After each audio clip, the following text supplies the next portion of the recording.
Heads up. And then there's like a snare roll, and then there's this. You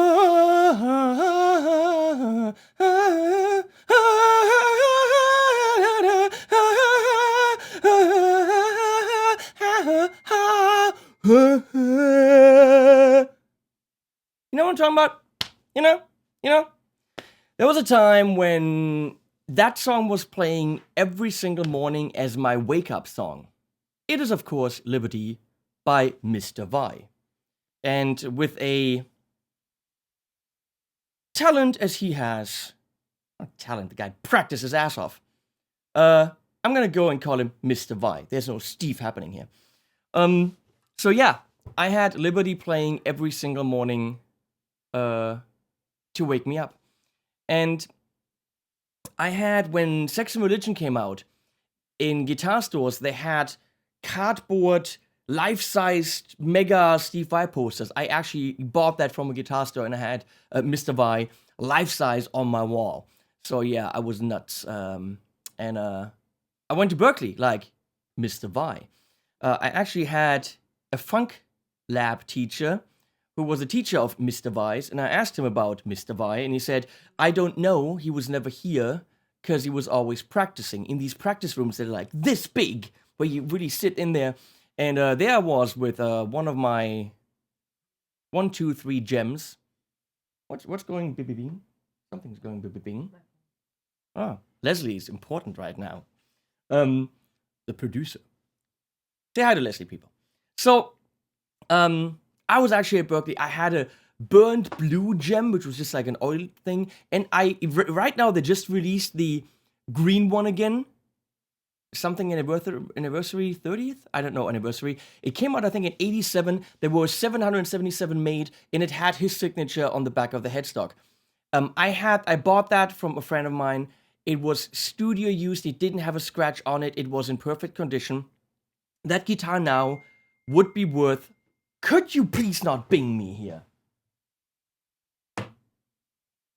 Sorry about that. It could be worth, I don't know, 15, 20 grand easily. I traded that in when I lived in Boston for a sampler, an Emu ESI 32, which I still have, and it's worth about $8. So yeah. Yeah, bad Henning. And I had a multicolor 7-string Universe. Traded that in for the Frank and Bailey in orange. Bad Henning. I had a flower pattern with the original tremolo on it, early 90s. You know, come on, yeah, traded in. So, when I wrote a jingle for Wild West Guitars in Riverside, California, I didn't want any money. I said, I want a gem again. Here it is. I will never, ever give up this guitar. I don't play it a lot. It's on a wall where you don't see it in the videos. I'm not going to trade in this puppy. Leslie, go on this puppy. Right, come on. It's neat. But I just heard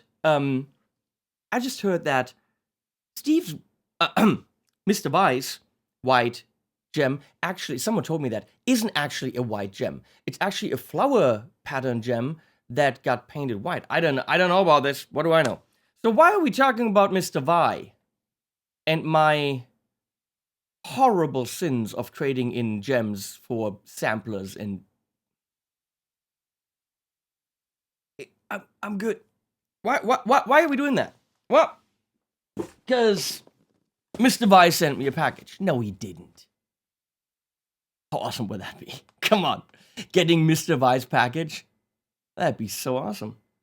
The nice folks at Carvin who know Mr. Vai, right there, they send me a package.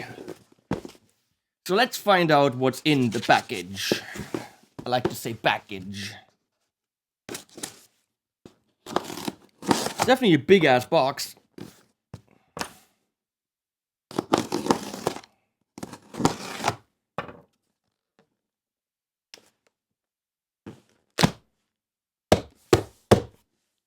Oh, more stories about Mr. Vai. I met him once. Actually, my shoulder met his shoulder. Because I was backstage at a Dream Theater concert in Hollywood. Because I just did an album with James LeBrie. Oh, wait. Because I just did an album with James LeBrie. I mean, why wouldn't I? Of course. So I was backstage hanging out with James, and Mr. Vai was there. And he bumped into my shoulder. And I haven't washed it since. True story. The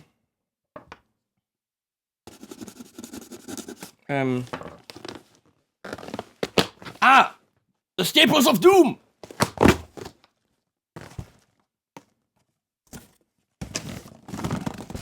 Look at this. Are they serious? This is how this is packaged? Holy crapola! Looks like a big-ass burger.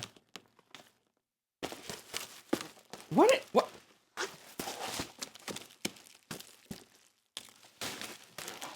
Okay,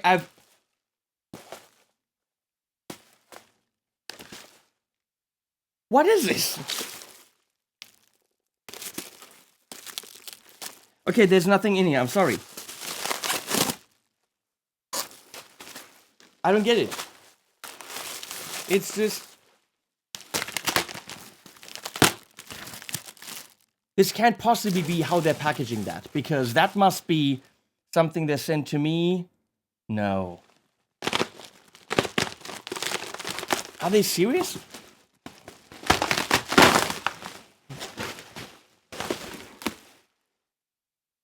Okay, I'm gonna go with this is not how it's actually going to be packaged at the store.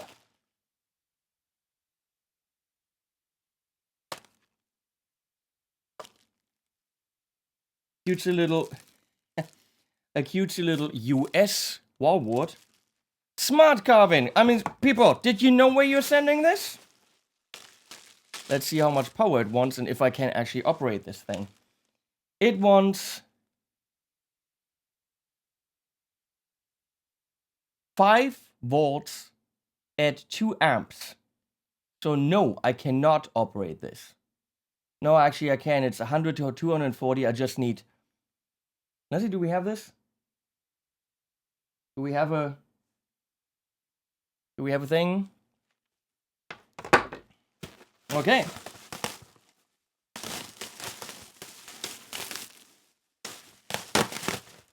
Okay, I can't absolutely believe that this is how it's going to be in the store. This is probably a pre-production or early production model, and they don't have the packaging figured out yet. I bet that this is what it is. Because if this was the packaging, it would be some of the worst packaging I've ever seen. So let's just say it's the pre. You know?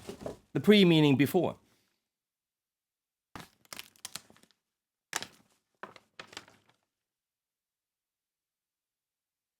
Limited warranty.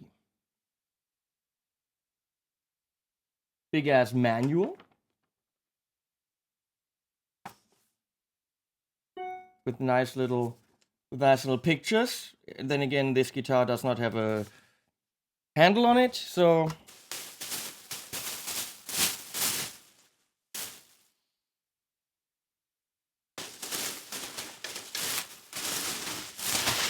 And here we go.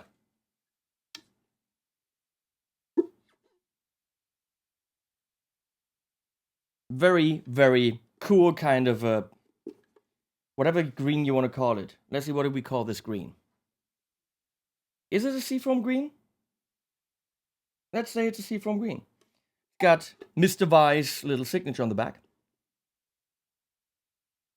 Okay, this says power 12 volt DC 1000 milliamps. I can find a power supply that has that. So why does this have 5 volt?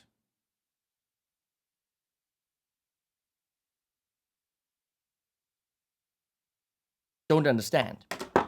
This says 12. I'm gonna call them up and find out.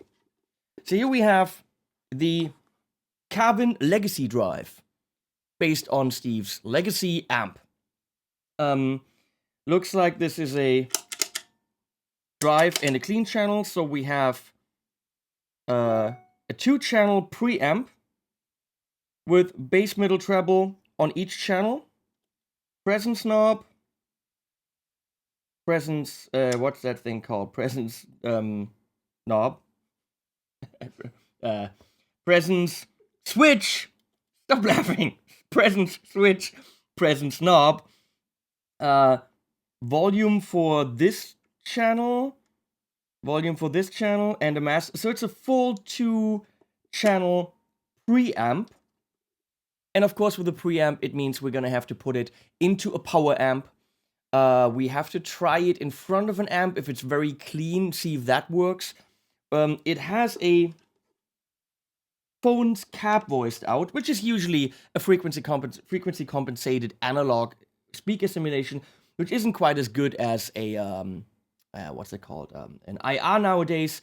But we can try it. We can also try to run the output into an IR like the torpedo cab, which I have on hand. So we can try all of this.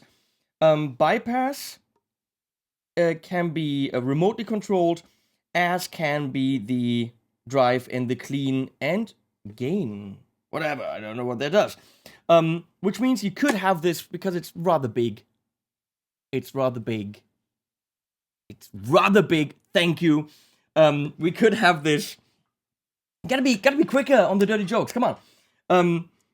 You could have this behind your amp, because it's rather big, and have it out of the way, because criticism number 1 is this on a pedal board.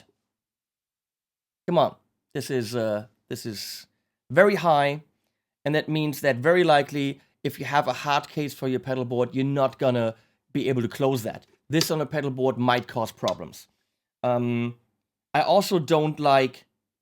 Let's go to bitching right away without ever having heard it. I also don't like that these plugs are on top, which means cables will be hanging down. So mounted on a pedal board, you have high cables hanging. Why don't they make the plugs at the bottom so you could run your cables nicely along the ground? Same thing with the power. Now, why it is high is pretty clear, because there's 2 tubes in there. AX7, which you can not see here. So the tubes are actually standing up. You know what? There are ways to actually have a PCB where the tubes are flat. So they could have really reduced this. Just saying, Carvin, come on. It's the time of pedal boards, which means this thing in flatter would be super freaking awesome.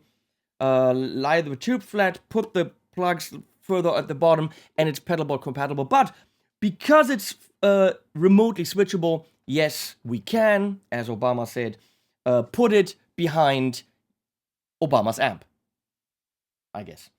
Or Mr. Vai's amp. Vai's amp? Mr. Vai's amp.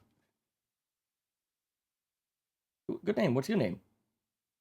George Vai's amp. No, I don't know. It's late. Okay.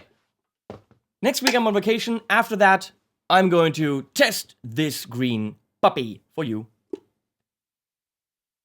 That's all I got. I took this thing out of the box and made some stupid jokes and bitched about it. That's all I have. I love the color, and love the quality, and love Mr. Vai.